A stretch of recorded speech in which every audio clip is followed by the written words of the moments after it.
Yeah, you can start, Arun, now. Yeah. Hi guys. Welcome all, and thanks for joining the sessions, and thanks for giving the ground to share the knowledge. So basically, these sessions, what we are going to present today, that is for a beginner friendly, which wanted to move into the headless journey, wanted to just started that. So we'll dive into journey for traditional monolith Sitecore to modern headless approach. Basically, it is powered by like a layout service, GraphQL, and Next.js, like combo of all. So we'll explore that what makes headless architecture a game changer for digital teams, how these technologies work together to unlock greater flexibility and scalability, and why this transformation is essential for creating exceptional digital experience. So basically, by end of this session, you will having a clear roadmap from for mastering Sitecore Headless and confidently leading your own modernization journey. So let's start with first intro. Who we are. So little about us. I'll start with Praveen.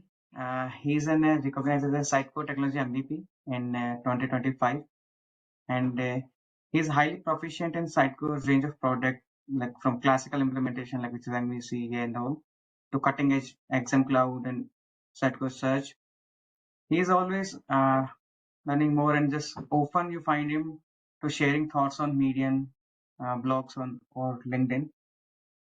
Likewise, I Arun Sharma. I have a decade of Sitecore experience, a strong focus on headless architecture, latest Sitecore cloud solutions. We both love exploring new trends and digital technologies, sharing knowledge, and helping others. These are our handles or like websites which you can go and just follow us on that. We're happy to connect with everyone. So yeah, let's start with today's agenda. So here's a quick look at our agenda for today.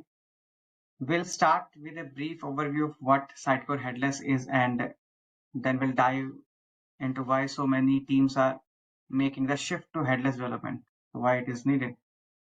I'll walk you through the key benefits of and feature, and then outline the practical steps to transition from traditional Sitecore XP to headless setup. We'll cover essential concepts like JSS setup, like how can you start with that, working with layout service, which include the GraphQL integration also in that, and explore both default and custom content resolvers, like what is shipped by default in Sitecore, and if you want to do some customization, then how can you do that. We'll also show you how to build a Next.js component, and we'll wrap up a live demo to tie everything together. So by end of this session, you will having a clear understanding of how to approach headless development with Sitecore.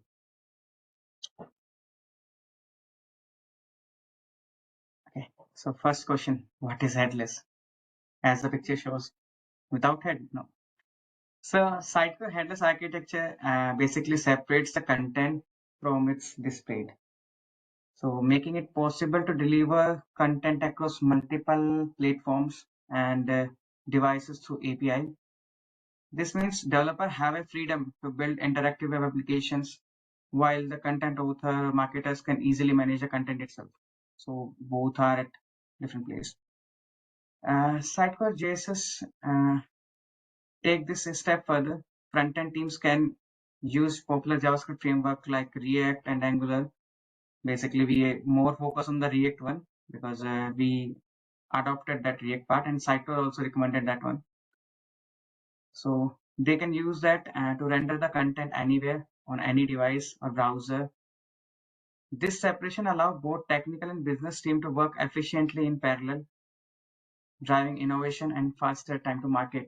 So we can deliver the things very quickly and efficiently.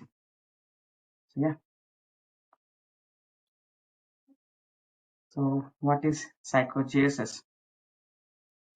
So Sitecore JavaScript Services or JSS is a toolkit provided by Sitecore that empower JavaScript developer to build their application like single page applications or websites using framework, React or Angular like that, all without being tightly connected to Sitecore itself. So those are very loosely coupled with Sitecore, and there's a various modes and uh, ways to deal how we are going to connect it with Sitecore, which I will going to cover in next slides. So it's give front-end team full flexibility while still leveraging Sitecore powerful content management. So yeah, those are the definitions, but why we need to move to the Sitecore Headless CMS framework? That's a question.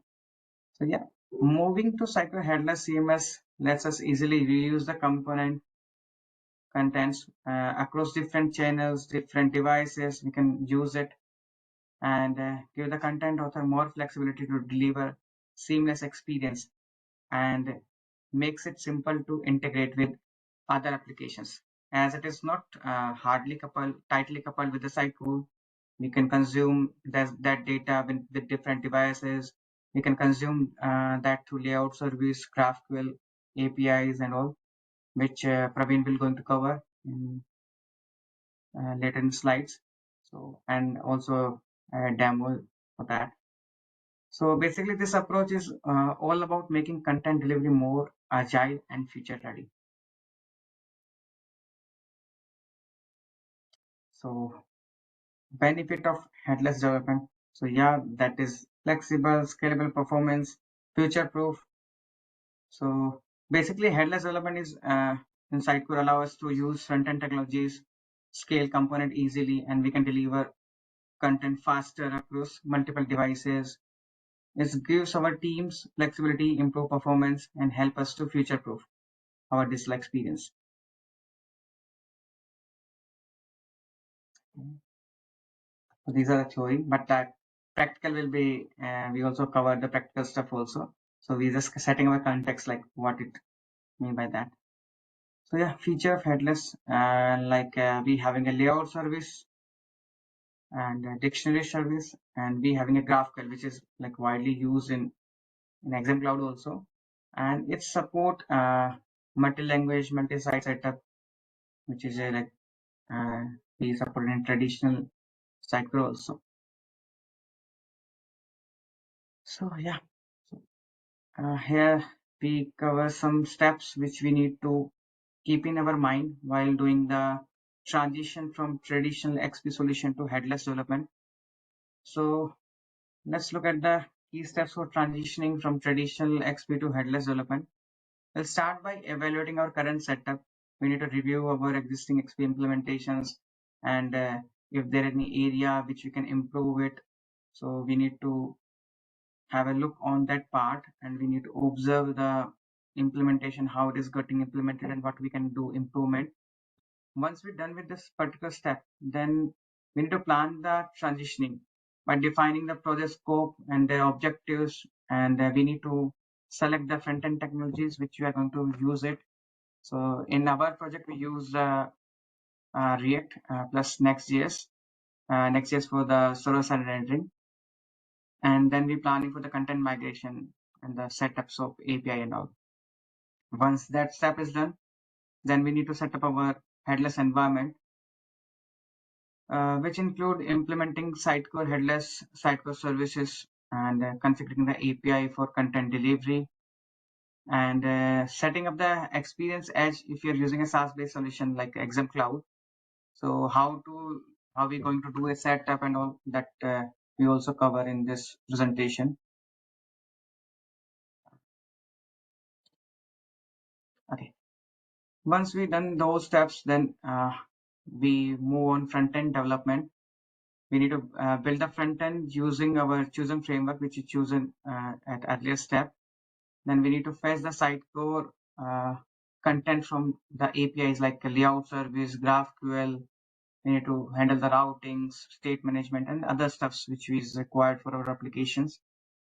When everything is done, then we just need to integrate and test it, like everything is working as expected or not.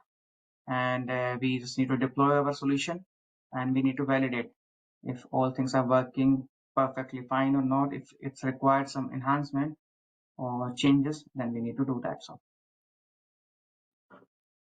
So So by following these steps, we ensure a smooth and effective transition to a headless development. Yeah, here are some key differences in Sitecore MVC and Sitecore JSS. Like in Sitecore MVC, we're using a traditional server-side rendering for that and using ASP.NET MVC. Instead, in JSS, we're using some flexible front-end technologies like React and all. In Sitecore MVC, it's leverages the Sitecore directly, and there's no mechanism for querying the content like layout service and GraphQL, which we having in Sitecore JSS, which is more flexible and it's a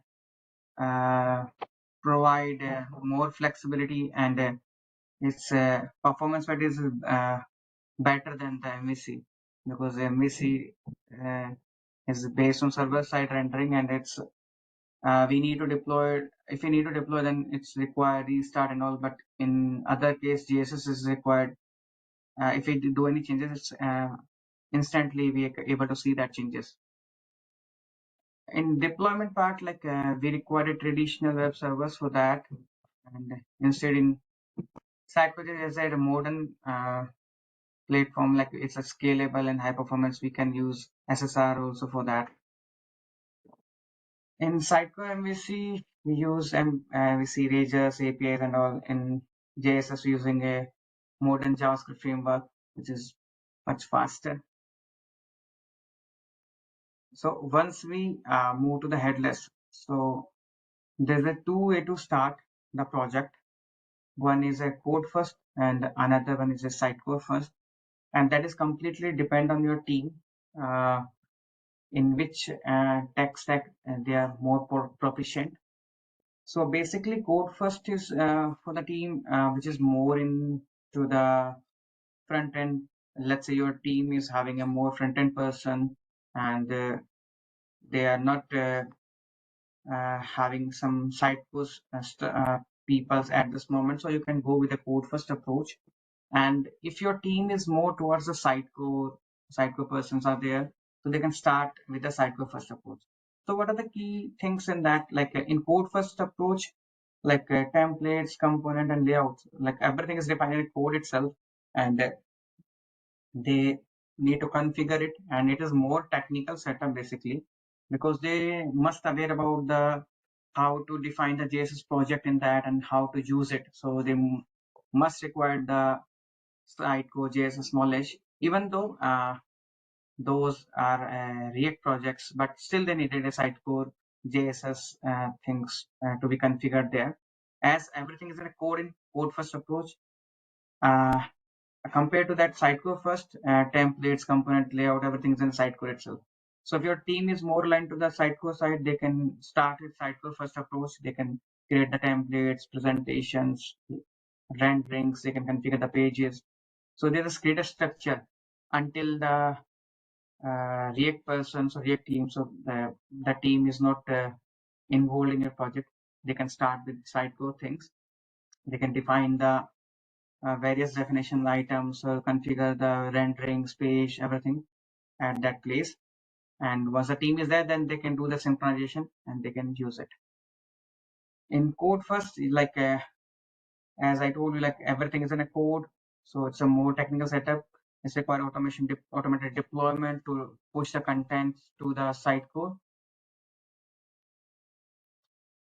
So yeah, we having a various mode in our JS application, like disconnected, connected, integrated, headless. Basically, we used to more interacted with the connected, disconnected, and integrated and headless mode. So okay, so in this in connected mode, it is uh, tightly coupled towards the Sitecore, which like connected mode will Praveen will going to show in a demo. Showing a demo, we also connect our application in connected mode. And in disconnected mode, there's no real Sitecore instances required, so they can mock the data whatever they required it. So as per the description here, like connected mode required a Sitecore running instance. Instead, disconnected mode is not required any Sitecore instance to be running, as it's use a JSON short of data to showcase the data. So basically, it is for a local development for testing purpose. It is completely independent, the disconnected mode. And as compared to that, connected mode is fully dependent on Sitecore. So as that item is getting resolved and links is getting resolved through Sitecore, so it is little slower side.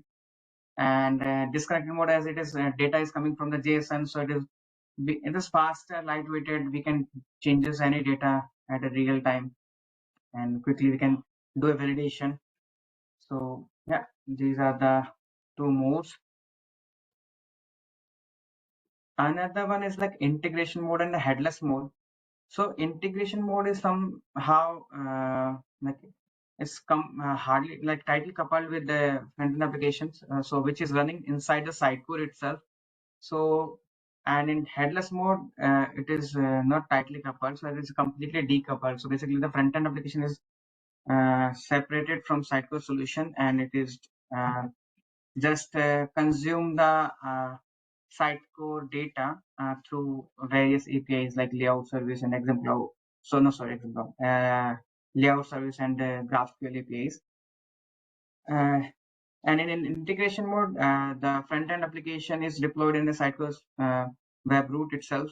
So as it's a part of Sitecore itself, so we can leverage the various feature of Sitecore like personalization and analytics, everything we can able to use it here. But apart from this, in headless mode, and for those stuffs, we need some third-party things, or we can use in a different way. But out of the box Sitecore things, analytics and personalization is not supported in headless mode. Yeah, this integration mode is completely dependent on Sitecore server, and its server scaling is also dependent on Sitecore. Where headless mode is easier to scale because it is hosted on front-end server, and back-end is independently stored somewhere based on the requirement. And as integration mode is having front-end solution inside it, so basically it is for the enterprise sites which is needed in context editing, personalization, and full seamless integration. Then we need to go with the integration mode. And if we want to go in a microservice architecture, MSec architecture, then we need to opt at this headless mode. So it's completely depend on our requirement. So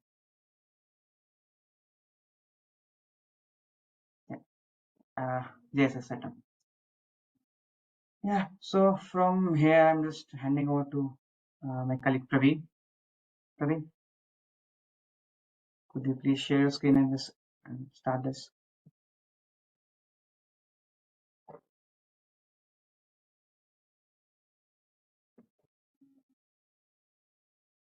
Praveen?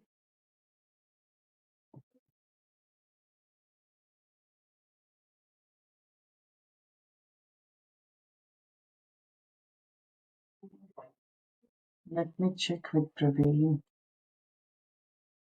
Just a second, guys. Okay. Yeah. Thanks.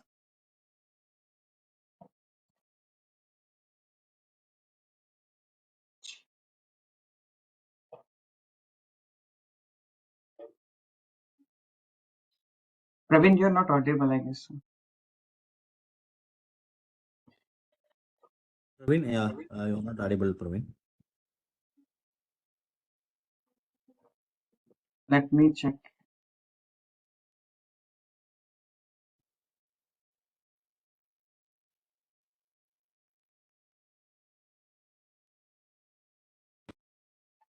Hello. Yeah, now audible. Yeah. Hello, am I audible? Yes, Praveen. Just a minute, I'm not getting voice. Just a minute.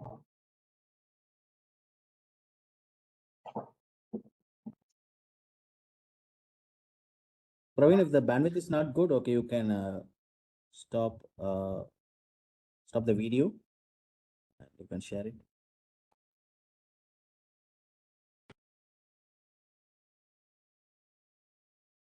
My screen is visible, right? Hello. Yes, yes.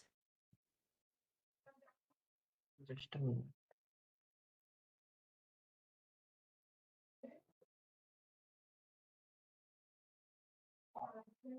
Okay. So now moving forward, we will discuss about the JSS setup. So here Arun has covered like what is JSS, what is headless, feature of headless, and JSS application modes while we are working with headless.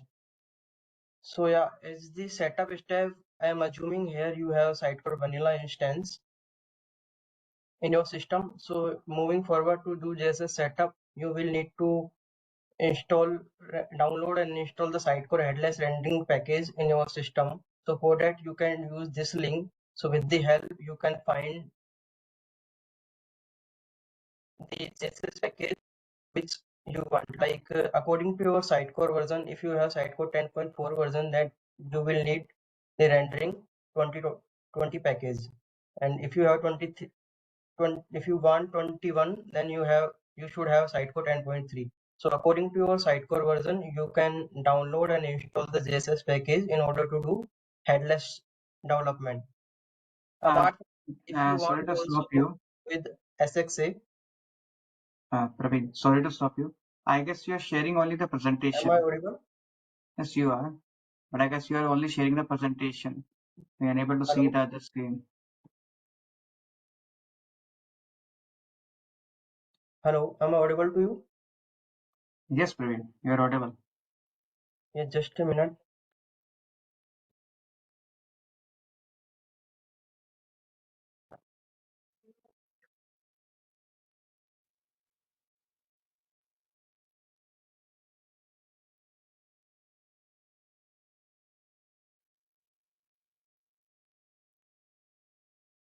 Yeah, now we can see your Sitecore screen. Now you can see Sitecore, right? Yes. Okay. So yeah, what I am saying, like do Sitecore setup, you can install the Sitecore headless rendering package. Like if you have 10.4, then you can download and install the Sitecore headless rendering 2022. And if you have Sitecore head 10.3, then you should have the rendering 2021. So yeah, apart from that, if you want SXA in your Sitecore system, then you can download and install the SXA package as well from this site. So as I have in my Sitecore instance, I had done the local setup with the help of SXA and headless app. So as you can see on the screen, we have SXA structure in my project like site collection, tenant, site, and under the site, we can see the structure of the SXA.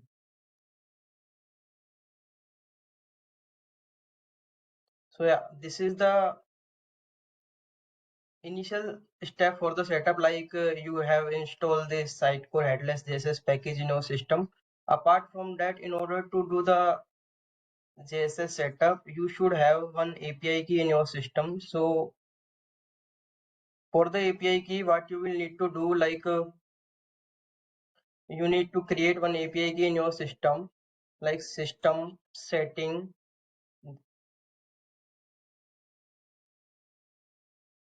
services API key. So here I have created one API key for our local setup. So this API key we will use for when we will work with the layout service and the GraphQL. So this is the mandatory thing while we are doing setup with headless. So one of the thing is API key. Apart from that, we had done setup with SXA and the headless app. So I had done setup with commands. So I have the few things automatically populated. If you don't want to do like JSS app or the SXA and nothing, you want only headless. So you should create the layout and the placeholder all things. So I had done with the command. So I have like layout and the placeholders automatically populated in our system. So as you can see, This is our headless layout where all the three placeholder which automatically we have, which are already configured over here in the layout. So this is the layout and this is our placeholder settings where we can see our all three placeholders like header, main and footer. Okay. Now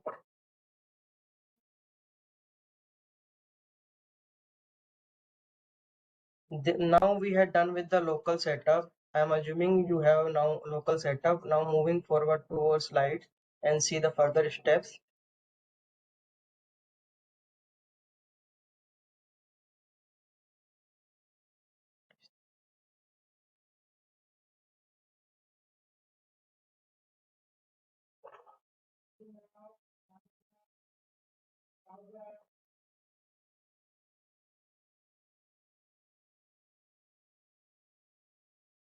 So yeah, as you can see, now moving forward, we will discuss about demo with the help of layout service and GraphQL. So what is the GraphQL? What is the layout service while we are working with the headless solution? So the layout service provide website layout data as JSON. So any front-end framework can use it. So the layout service separate how content is managed from how it's displayed, letting developers build website with modern tool while still using Sitecore for content. So layout service make it easier to create flexible and scalable web application. So this is the structure of the layout service. Like while we are working with layout service, we need to mention how we can create the layout service link to get the JSON response. So first of all, we need to mention app name, then Sitecore API layout render JSS item. So in the item, we need to pass the ID of the Sitecore item or the full path of the Sitecore item. In language section, we need to pass language version, and yeah, in tracking according to you false and true whatever you want according to requirement. Yeah, in SCAPI key, we need to mention your SCAPI key which we have created earlier. So with the help, we can see the layout service response of our page. So yeah, the layout service exposes two action: getting the output of the whole layout of the item, and the second one is getting the output of particular placeholder. So let me show you how you can see the layout service response of the item complete layout. So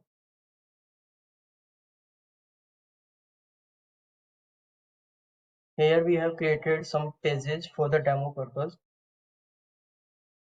So like we have created this demo page. Okay, so and also in demo page we have assigned 4 components and all are having headless main placeholder.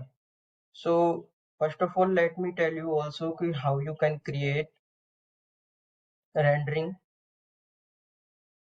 Like in headless, we are previously in MVC, we are creating controller rendering and the view rendering. Now we are creating JSON rendering.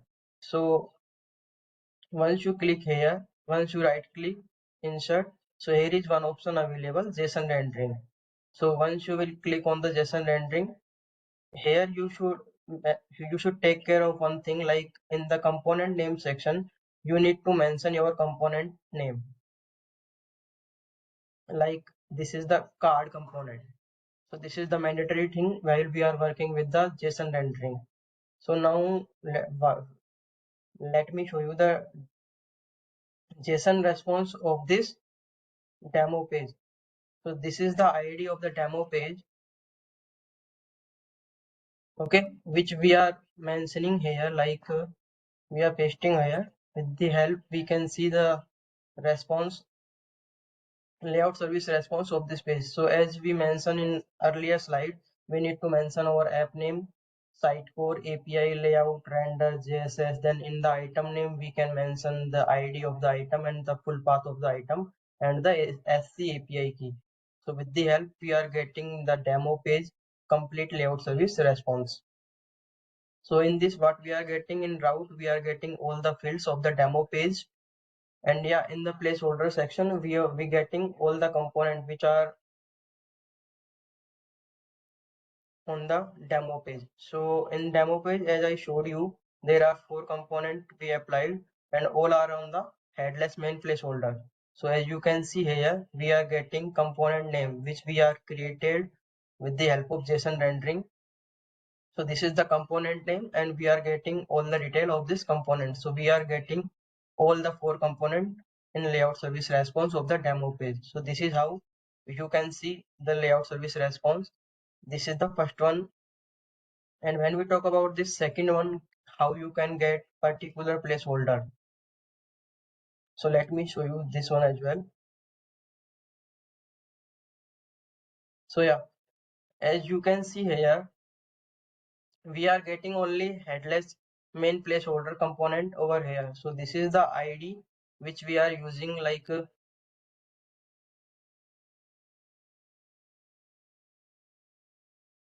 so I have created this page for this placeholder demo component. So this is the ID of this page, okay, which we are using here. Like this is the ID and this is the headless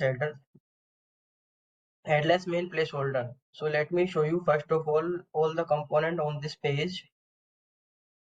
So here are 4 components are associated in this page. So 2 are having headless header placeholder and 2 are having headless main placeholder. Okay, so when we will try to get with the help of headless header, we will get 2 component, and when we will try to get with the help of headless main, we will get another 2 component. So let me show you both.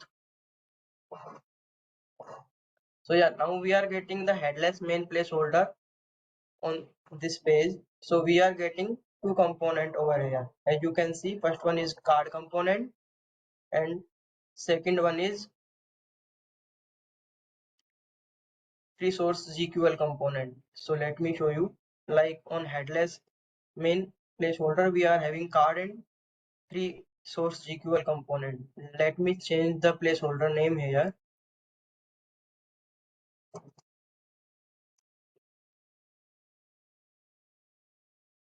So yeah, we are getting on headless header, we are getting another 2 component as well.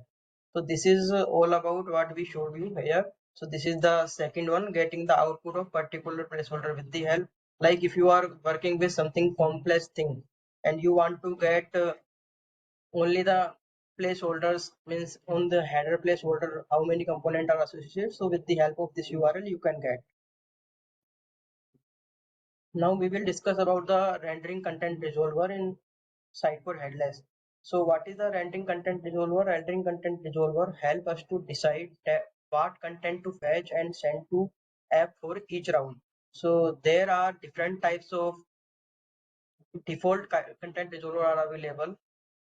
Content item children resolver, context item resolver, data source item children resolver, data source resolver, folder filter resolver, and Sitecore form resolver. So these all are the default content resolver. So resolvers make it easier and more flexible to deliver Sitecore content to any front end, helping developer work faster and improving how the content is delivered. So yeah, let me show you where is all default resolver are available in our Sitecore system.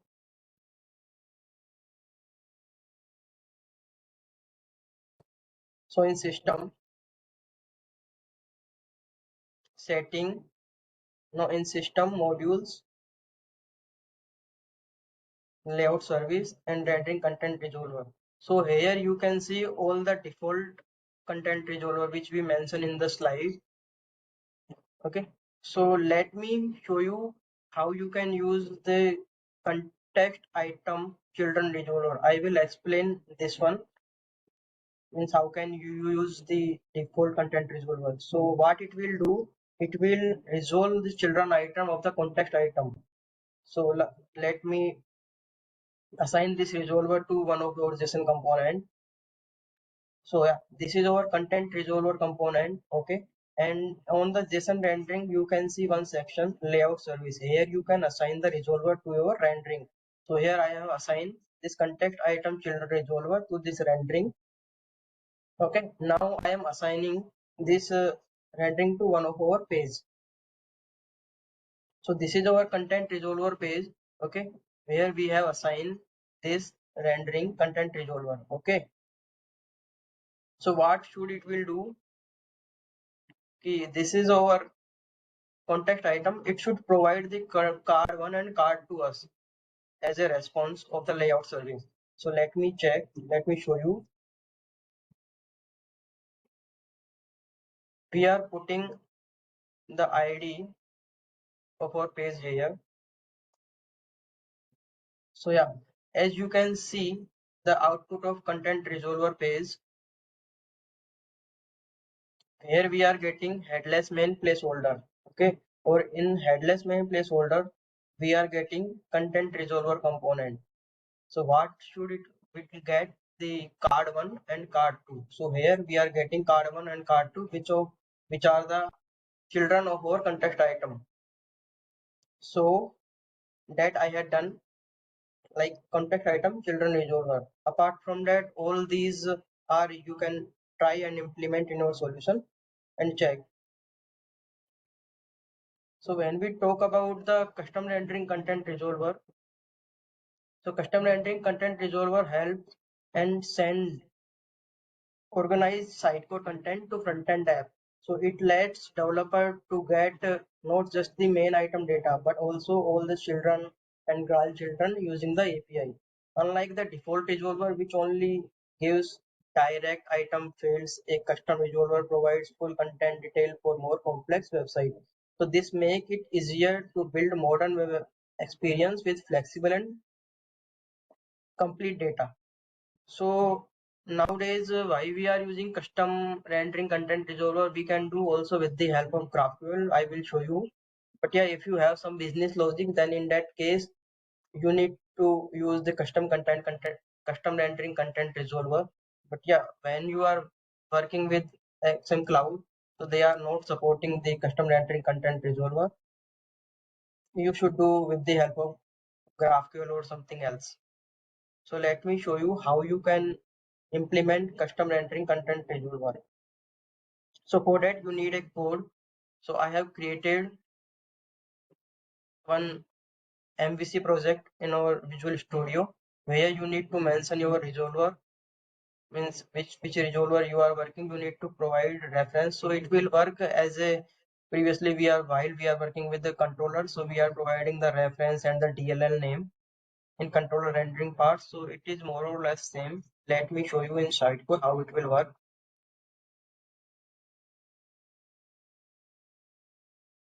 So yeah, here as you can see where we are creating rendering content resolver, I have also created one custom folder over there. Yeah, and I have named it as a custom item children with data source resolver.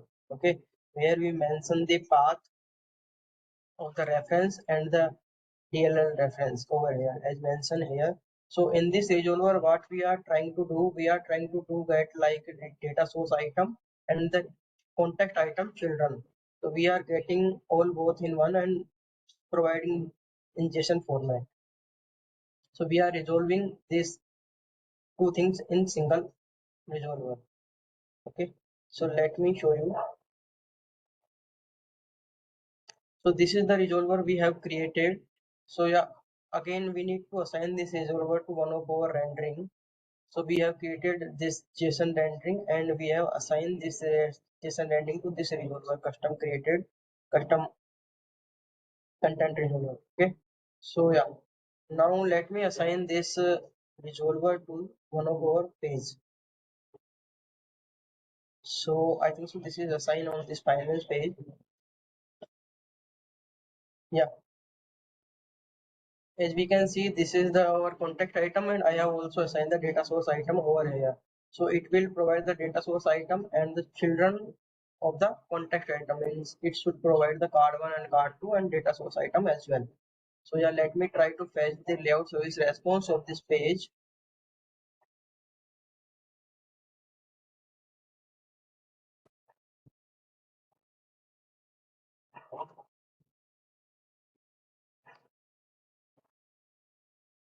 So yeah, we are getting the layout service response of the finance page. Here we are getting all the fields of finance page. Yeah, or else in the headless main section we are getting our component. As you can see here, contact item children with data source. So here what we are getting as we have created in our code. Let me show you again. We are getting data source object and the contact item children object. As we have created in our code, two object. One is the data source and another one is the contact item children. So we are getting two object in single response. Like here in data source we are getting all the details of the data source item, and yeah, in the contact item we are getting all the details of the context item. So that is how you can create your context custom content resolver. So this is about the custom rendering content resolver. Now let's discuss about the layout service GraphQL.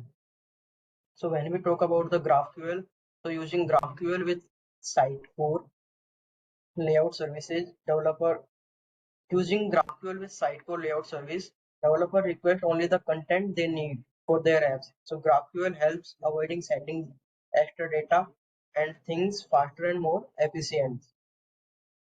It also allows flexible query from different sources, so content delivery is quicker for user. So what we are doing, layout services also, for layout services providing all the field data. So with the help of GraphQL, we can rephrase and we get only the fields that you want. So let me show you how you can create the GraphQL query and how you can use GraphQL with layout service. Okay. So yeah,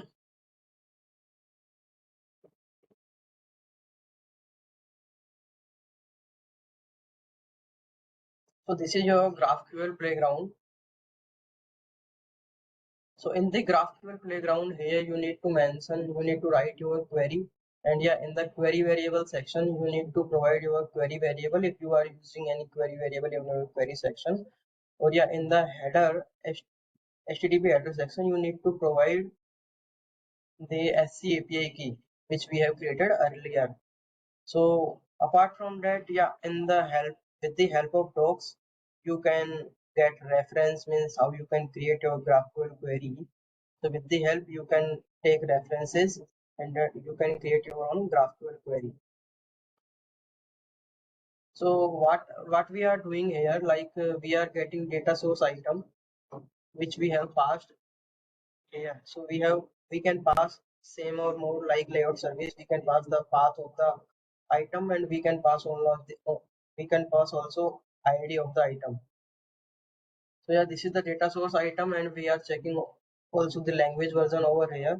And if we are getting the data source item, so after that we are also getting the name and the value of all the fields of this item.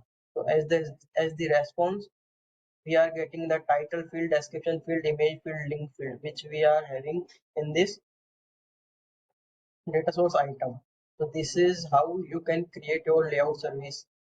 You can create your GraphQL query and you can use with the help of with the layout service. So yeah, let me try to show you one more GraphQL query.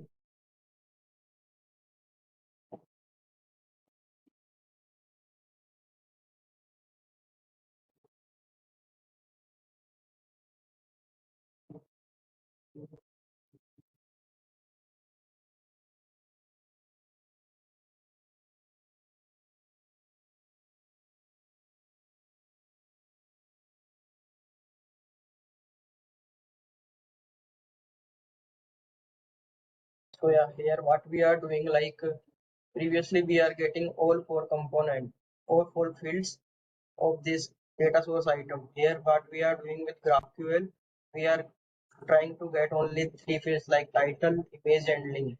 So yeah, with the help of GraphQL, we can modify our query according to the requirements. So here we are getting like title, image and link. So now let me show you how you can use this GraphQL query in Sitecore with the help of layout service. Okay, so just a minute.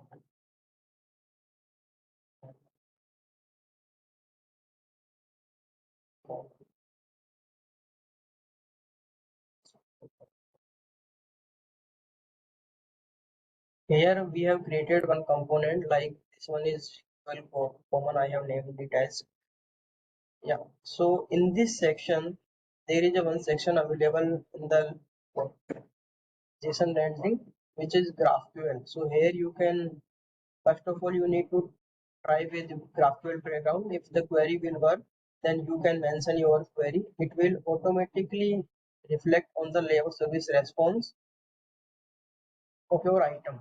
Okay. So let me show you quickly difference how it will work. Like we are having two components. One is the common component and another one is SQL common component.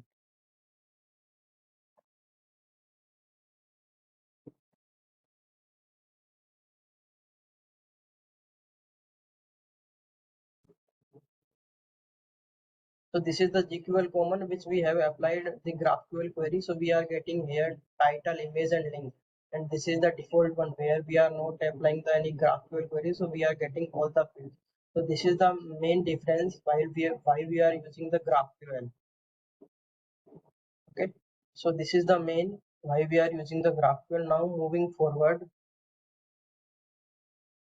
we can create one Next.js component with Sitecore and how you can integrate. So let me show you this one as well. So as I have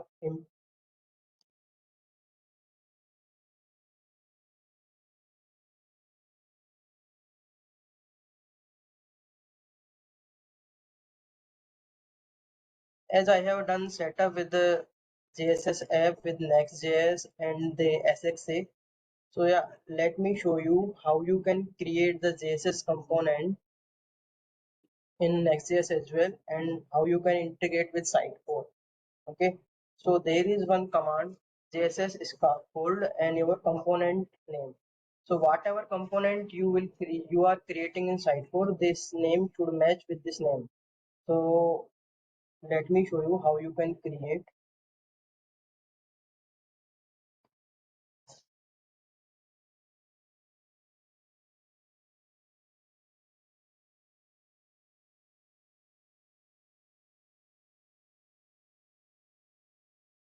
Like I am creating this component SUGKL demo.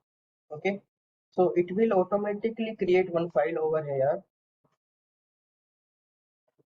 It will do some scaffolding behind the scenes and it will create one file which the name as a your component name. Okay,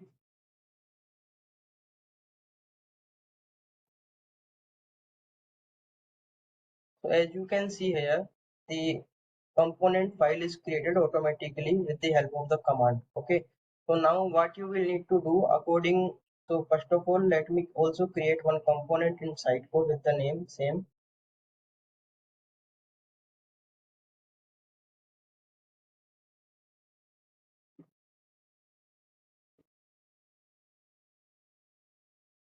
I am creating JSON rendering.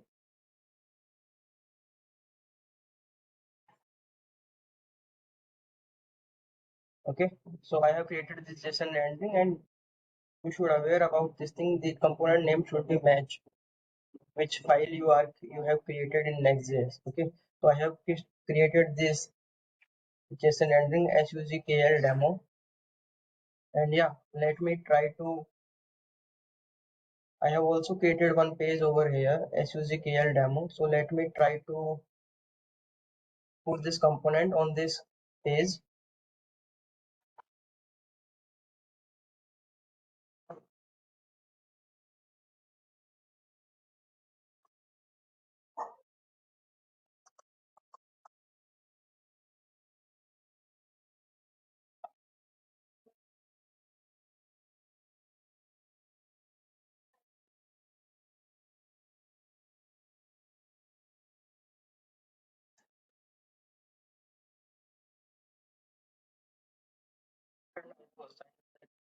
For the same.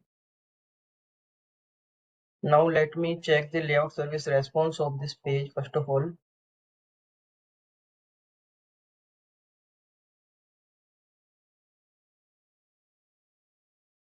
So yeah, here we are getting SUGKL demo page, and in layout service response, we are getting component as well. So here we are getting title, description, image, and link, which we have provided in our data source. Okay. So yeah, let me try to bind it with Next.js. So I have previously written code. Let me try to put in this file. So this is the file which we have created. So I have just paste our code, and let me try to start this app with the help of JSS start in connected mode. So as we are working in connected mode,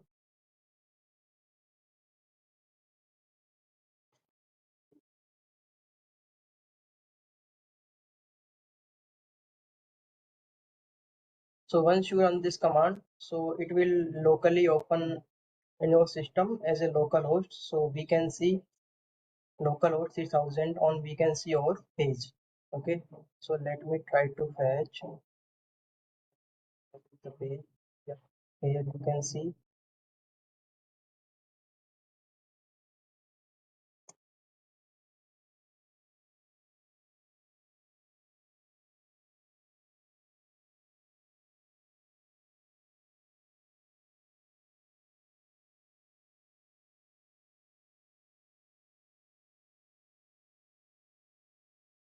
Yeah, here you can see is what we are getting in the layout service response of this page, and what we have written in this, like we have written code for only the title, description, image, and link. So we are getting over here,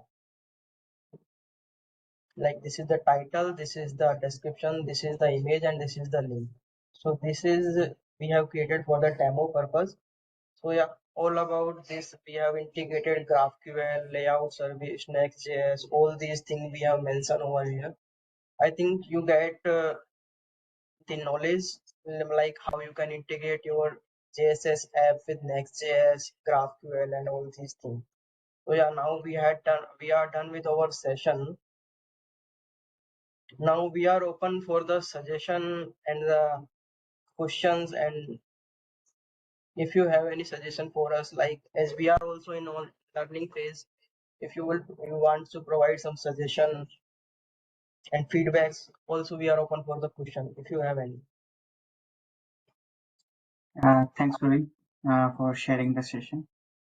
And guys, basically that is a introductory session.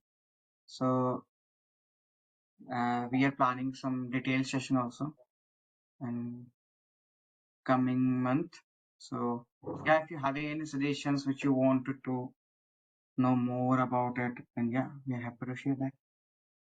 Or if you have any questions or anything which you wanted to share, we are open for Uh, that. Arun, okay, one thing actually. So we use here the component GraphQL query field, right, for the writing the GraphQL query. But there is a approach as well, right? We can keep it our GraphQL query in the front end as well to set up. Maybe in the Correct. future session, okay, if you have a chance to explore more about it and what is the advantage and disadvantage of having the integrated component GraphQL query and the front end one. So that would be the great add-on from here. Okay, so that because in our project as well here, okay, we are using the integrated GraphQL query like you showed, right? But there is other approach as well. So I Correct. just wanted to see the consent pros, okay, and which use case, okay, which would be the So yeah, greatest I one. have a little idea about it. So Mhm. basically, what I was saying, in a Next.js application itself, we're having a way to pass a graphical query. So Hmm. yeah, that is a possible way to doing it. So, but that's require a more knowledge from front end team. If Front end. your team is more aligned with Hmm. that, then yeah, it's a good approach. Because one of my project also, like the team is managing the graphical query inside their Next.js setup itself. Hmm. Yeah, Okay. we'll surely Right. cover that. Like how can Yep. we do that? So really, Yep. thanks for the suggestion so much. Okay, no problem. Thank you, Arun. Thank you, Praveen, and thank you, Arun. And any other questions, guys? There is one question in the chat window. Akash Kiram is asking, for multi-site and multilingual, how can we proceed?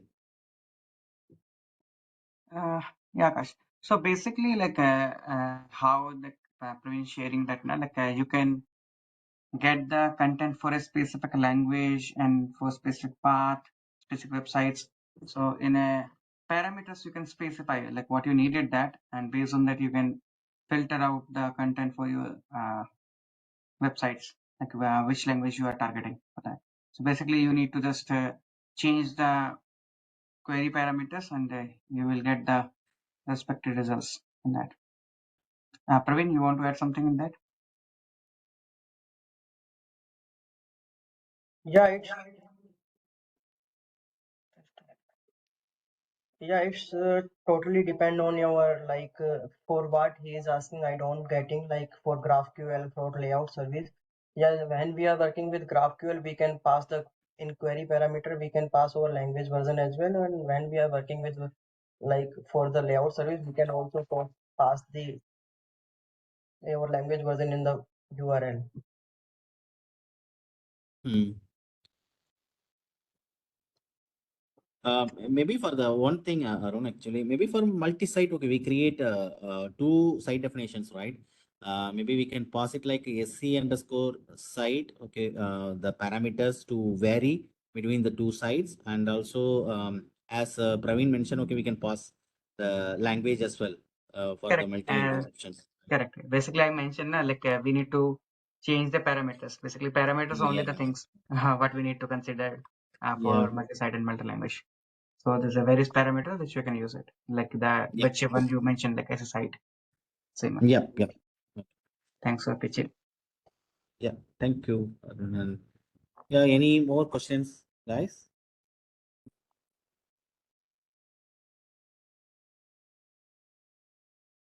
Yeah, I think silence means no.